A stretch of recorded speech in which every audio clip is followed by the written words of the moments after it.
Say all that shit again. Fuck off. All that shit again? Fuck off.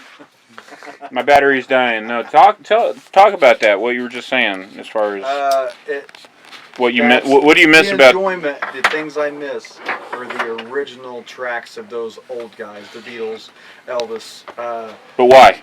What's different about level of musicianship? The guy didn't sit and do 50 overdubs to make one track. The second verse, or the way they play it, could be a little different than the first.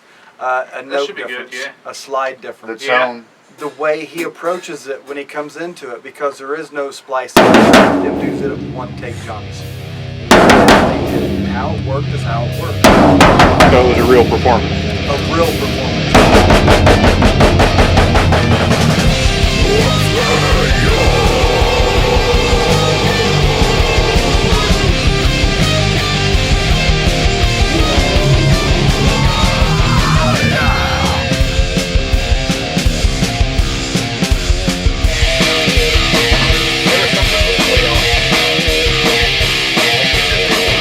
So what are you doing? Fuck. Get back in the shot, damn it. Trying to set up all his mics and stuff.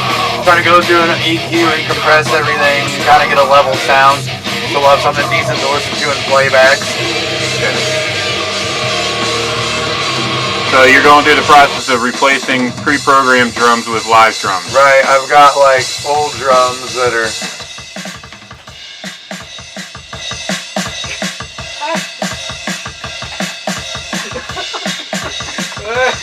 Sounds like it should be a grease. That's what Doug played, okay? Versus now you've got...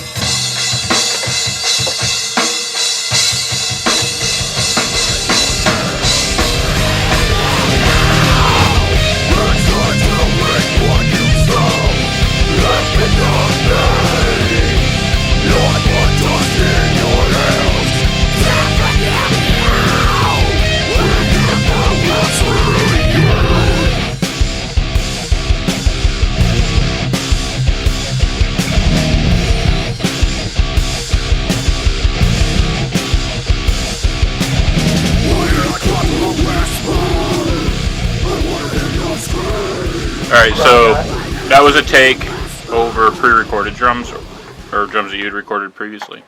Pre-recorded, they were all MIDI pre-programmed. Yeah. Okay.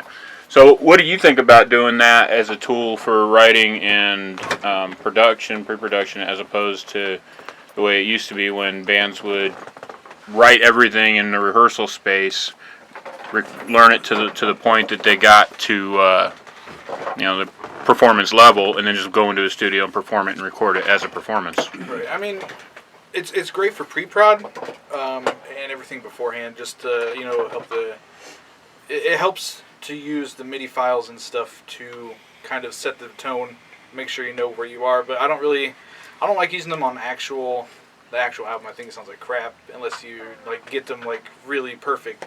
I much prefer real drums. But for pre-prod, it's pretty awesome because you get the tempo set, you know where you are. It helps with the guitars and the basses for everything to be in the same time. But that's the extent of MIDI files for me. That's all I really like about it. Do you do the drum programming, or just somebody else? That's Shane. Shane does all the programming. Yeah, I do all the programming. Well, see, the way that we write stuff, it's mostly me that writes everything. We'll jam some riffs or whatever in the practice space, but then I'll take those riffs and go home and do it all in a program, and I'll program drums after I've written the riffs out, and then I'll arrange everything so that we have a working song idea, and then go back to the guys, be like, okay, this is what I have, okay. And then we'll add or subtract or rearrange whatever everybody thinks, just to get it. Myself,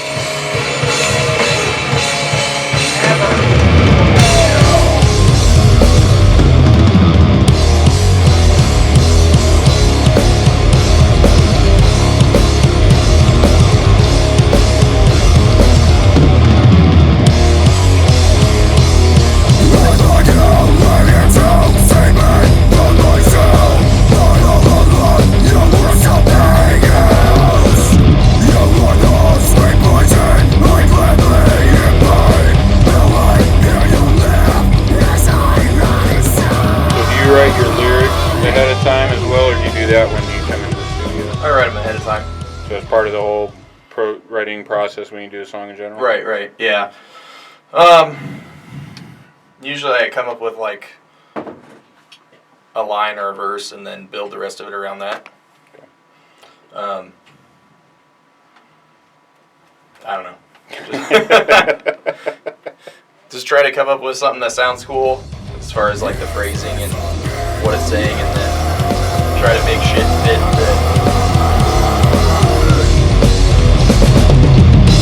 It sounds like that as the industry has moved away from performance as part of the recording process, people involved in the recording process have gone towards trying to simulate and replicate performance by driving the band to do certain things and replicate the things that come out of performances. Here's a perfect example of that. Have you seen the Lamb of God DVD with Sacrament, I think? Yeah, Walk With Me in Hell. Yeah. Yep. Okay, so when they're working with Machine, yep, he makes Randy run around the block twice. Guy that smokes, he's like drinking coffee, smoking like 3 packs a day and shit like that. Makes him run around the block twice. Run back in here, and I will have it queued up. As soon as you put those headphones on, I will hit record, and you will do this line so that it sounds like it's the end of show. You're tired as hell. You've been giving it your all, you know, and this is it. This is the end of the show, and you're just hanging it out there for everybody, you know, pushing it. Take hold of my hand. And then when he comes in, throws the headphones on, then he hits record, and he nails it. And not like in a normal nail, you know, like not like you would do it if you were just like, okay, I'm going to do this 20 times in a row. Tomorrow I'm going to do it 20 more times, and we're going to pick 2, put them together. It was just like, this is an actual performance. This is the end of a show. And that's that's something that they do to it's learning make to get your band to do what you want them to do in a lot of ways. It's getting people who understand that the studio's not live.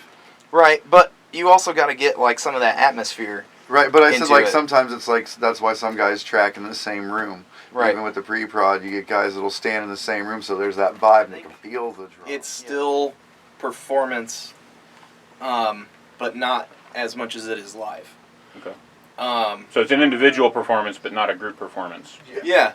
I think it just akin to people that can do something in a studio they can't replicate live in a lot of situations. Huh? Good? Sí. Sí, señor, okay.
do you guys come to the recording studio having rehearsed the songs together as a band, or pretty much just you go and write it, map it out on a digitally, and then everybody learns the part? On the last one, not this one, on the last one, everybody knew everything because we'd been playing the songs out for Ever. 3 years, Right. almost. This one, we knew 3 of the songs. Everybody knew 3 of the songs. The one you're currently recording? Yeah, the one we're currently doing, everybody knew 3 of the songs. 2 were old songs, as older than the songs that we did on the first EP, and then 1 was in between this EP and the last EP. But the other 3 songs were things that I had written. You know, we had jammed parts of them, so everybody knew parts, but they didn't know the whole thing. Okay. So then, you know, we're tracking bass, and Ryan's like, I don't know that part. Okay, well, this is how you play that part. So literally, we're learning the songs in some portions in the recording studio. Laptop out, sheet music. Yeah.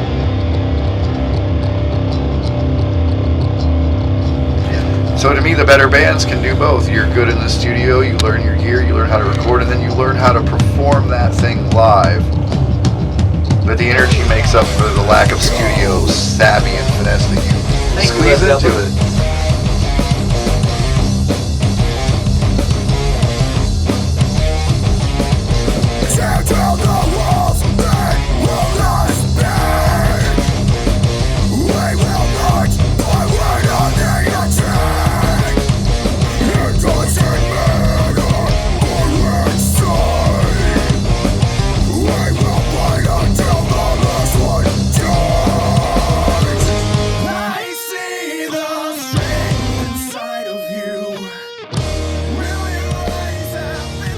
Just like in the industry, they've narrowed it down to a model, and you have to be perfect. Yeah. The model is any album we listen to today that's from a major standing is perfect. And why it's perfect is because of that. They do it phrase by phrase, note by note, beat by beat, and to get it perfect.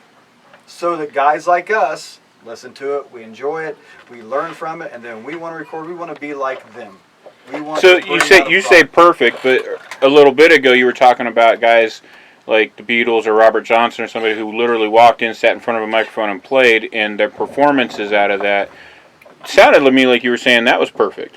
It was perfect. Close. But not in a musical sense. Not in the sense. In a technical sense. In a technical sense, yes. It's not. But as a human being grabbing an instrument and bringing joyful noise to your ear holes or making you think a different way, those guys had it.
Nobody cares what the bassist thinks. About the bassist.